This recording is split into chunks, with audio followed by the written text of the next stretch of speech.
Обвинителството е под канонада од критики. Дома поради растечкиот криминал и високиот степен на корупција во високите ешалони на власта. Од дипломатите пак критики за номинираните судски и обвинителски кадри. Во ова издание на Тренинг, мој соговорник е Антонио Јолевски, председател на Советот на обвинители. Добре дојдовте во емисијата. Кога шефот на обвинителството падна болен? Од изборот на Абази или од Русковска? Јавниот обвинител е отсутен од петокот, барем според мои сознанија, не можам да речам сега од што падна болен кога веќе тој беше хоспитализиран и во понеделникот кога требаше да се одржи седницата, разбравме дека се наоѓа во клиничката болница. А што точно и како има диагноза? Господинот Абази не сака да биде дел од Академијата на суди. Зошто се повлече господинот Абази од Академијата? Абази си поднесе писмено барање дека се повлекува од функцијата член на управниот одбор на Академијата за суди и јавни обвинители, каде беше номиниран од страна на предложен поточно од страна на Советот на јавни обвинители. Причина посебна нема наведено, меѓутоа според она што знам дека причина беше меѓу другото за да се исклучат сите оние спекулации околу тоа дека неговата сопруга е еден од слушателите во оваа генерација која сега треба да заврши. Да ги елиминира сите тие понатамошни озборувања дека би влијаел и евентуално да се отргне од него сомнежот дека влијај. Абази има селекција од фотографии со функционери на ДУИ, кој вели дека долг период нема никакви комуникации со интегративците. Вие во една прилика изјавивте треба да му се даде шанса на новиот шеф на обвинителството за гонење на организиран криминал. Ова помалку ми наликува како на практикант да му се даде шанса да работи во фирма, па ако се покаже ќе го вработиме. Погрешно бев разбран, не шанса, пред да го критикуваме, да му дадеме можност, односно шанса да почне да работи, пред да ги критикуваме резултатите. Ние пред време тргнавме, односно цела јавност тргна дека овој кандидат, односно овој обвинител сега на обвинителството за организиран криминал и корупција, нема да ја заврши работата или не знам што, да го оставиме да почне да работи. Критиките нека следуваат понатаму, односно оцените паточно да следуваат понатаму како ќе почне со работа. Јас ја спомнав како шанса да без да биде напаѓан во медиумите уште не почнат. Во тој правец беше, а не беше во тоа дали како почетник. Тој си има работено, има искуство, работел и во основно обвинителство, работел во висше обвинителство, беше член на дисциплинската комисија, го знаат останатите обвинители. Колку може еден обвинител да биде отпорен на притисок и влијание во ситуација кога има блиски релации со политички бизнис личности?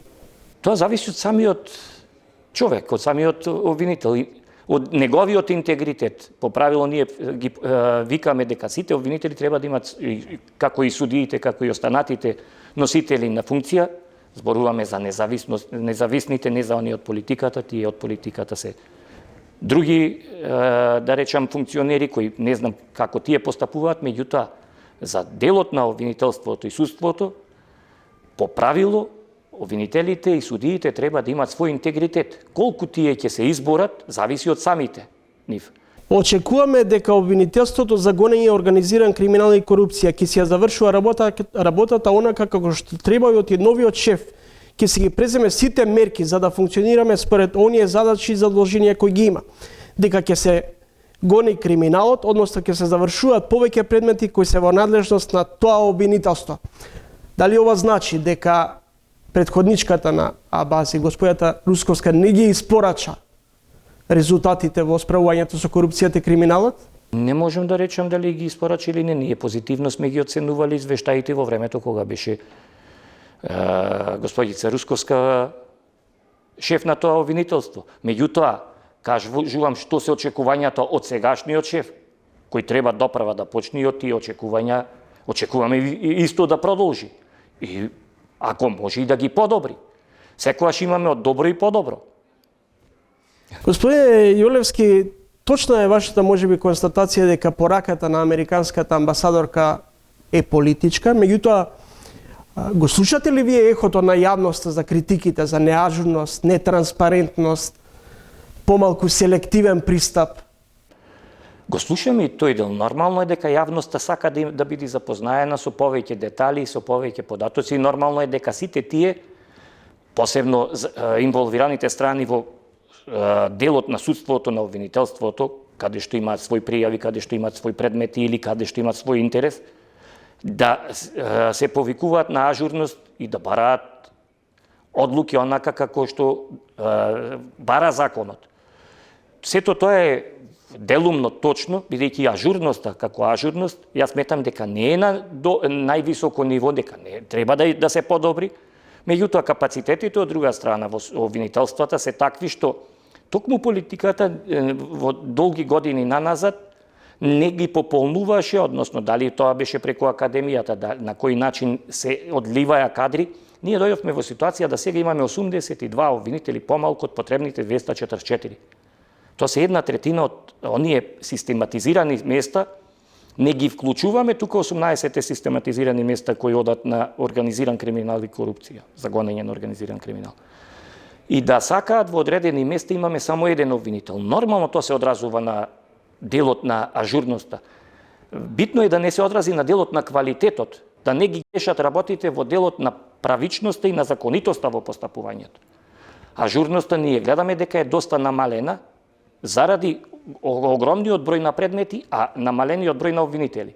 Нормално е да се реагира од јавност и ние сакаме да помогнеме, меѓутоа пак ќе упатам критиката на што сметам дека и политиката треба со системски закони да помогне да ги пополниме тие места.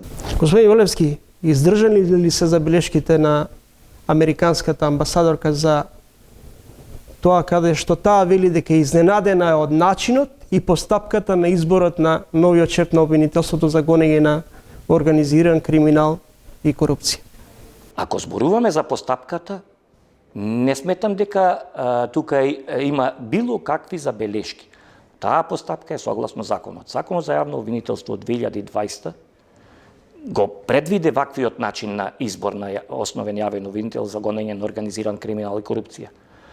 Советот, како совет, имаше дадено своји предлози, имаше и работна група која даваше предлози при носењето на тој закон. Ни една варијанта од тие, односно ни еден нацрт од тие предлози и предлози на, да речам, и советот и работните групи, не излезе како конечно решение, туку излезе ова решение кое и нас не изненади, меѓутоа тоа е законското решение. Може би е изненадена од резултатите или не знам што, меѓутоа тоа беше начин на изјаснување онака како што е предвидено во законот. И немаше ни едно прекршување на ни една законска норма. Друго е прашањето дали советот имаше улога и зошто е изоставен советот во носењето на тоа законско решение. Советот се маргинализира и советот овде не може да учествува со ништо при предлагањето на кандидати, при утврдувањето на листа, при сумирањето на резултатите, освен сумирањето на оние резултати кои ги добиле од изборот, односно од гласањето на самите обвинители.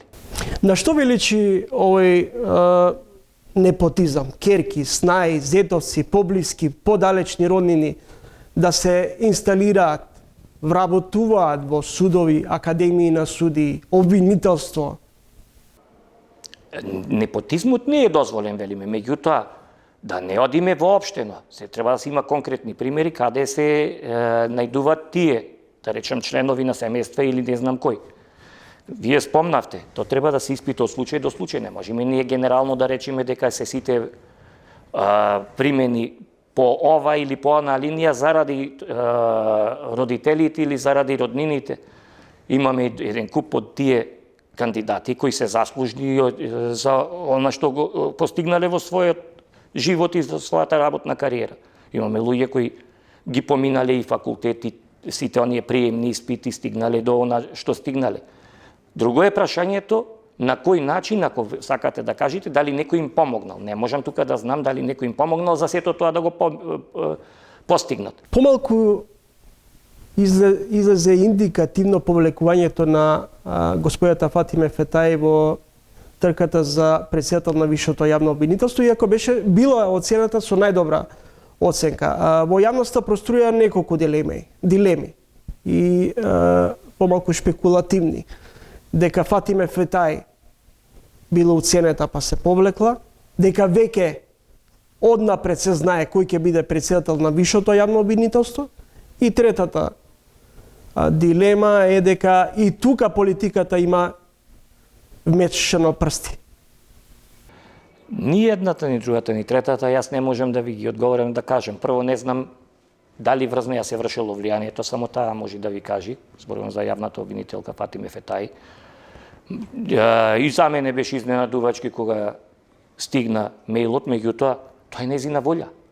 Вчера стигна и написмено онака како што баравме, односно јас се слушнав во телефонски разговори, побарав, бидејќи во обичаен начин на комуникација со Советот и поднесување на пријави, и повлекување од кандидатури, и во писмена форма со предавање во писарницата на Советот.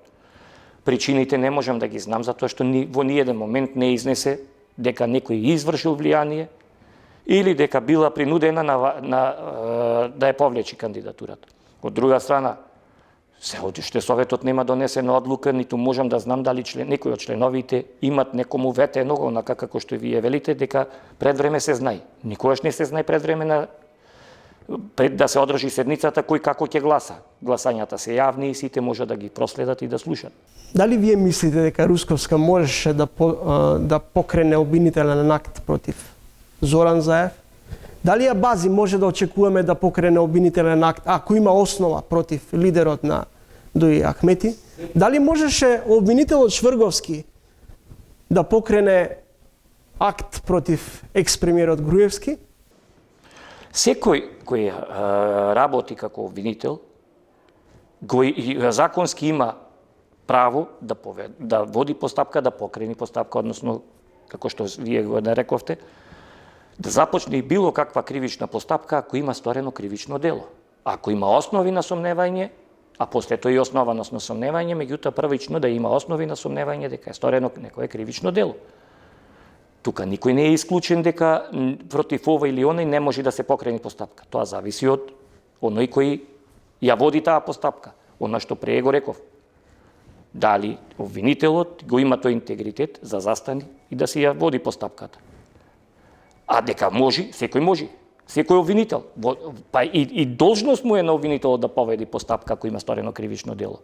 Лошо е да не се поведи постапка. Тогаш идат тие шпекулации дека не поведуваме постапки заради пријателството, заради влијанието на политиката и не знам што. Господин Јолевски, повеќе меѓународни фактори констатираат недоверба во правосудството.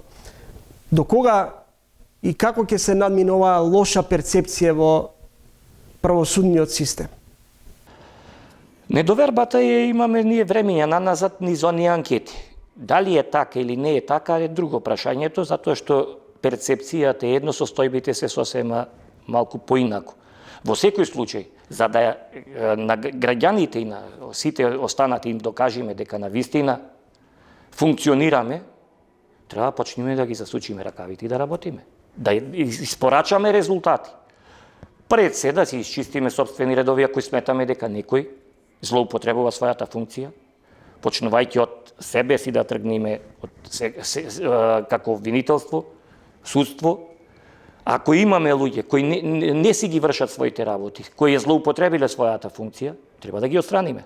И тоа е почетна фаза. А понатаму да почнеме да ги работиме предметите онака како треба, неселективно, согласно закон. Тогаш граѓаните ќе ни веруваат. Рековте дека треба да почнеме со прочистување внатрешно меѓу... Не може, треба, не реков може. Туку треба да почнеме од внатрешно.